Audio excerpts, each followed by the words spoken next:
Kothapeta CPI party కార్యాలయంలో media సమావేశాన్ని నిర్వహించారు। ఈ సందర్భంగా సిపిఐ రాష్ట్ర కార్యవర్గ సభ్యులు జంగాల అజయ్ కుమార్ మాట్లాడుతూ రాష్ట్ర ప్రభుత్వం ఎన్నికల ముందు ప్రకటించిన రైతుకి పెట్టుబడి సాయం కింద 20,000 రూపాయలు తక్షణమే ఇవ్వాలని ఆయన డిమాండ్ చేశారు।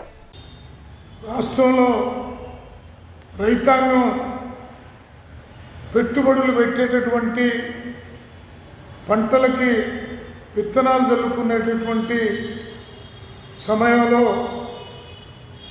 గత అనేక సంవత్సరాలుగా పంట దెబ్బతిని పూర్తిగా నష్టాల ఊబిలో కూరుకుపోయినటువంటి రైతాంగానికి ఈ రాష్ట్ర ప్రభుత్వం చెప్పినటువంటి వ్యవసాయానికి సంబంధించి ముందస్తుగానే 20,000 చొప్పున ఆర్థిక సహకారం అందిస్తామని చంద్రబాబు ప్రభుత్వం ఎన్నికల ముందు ఎన్నికల తర్వాత కూడా తెలియజేయడం జరిగింది। దానికోసం రైతులంతా ఆతృతగా ఆశగా ఎదురు చూస్తూ ఉన్నారు।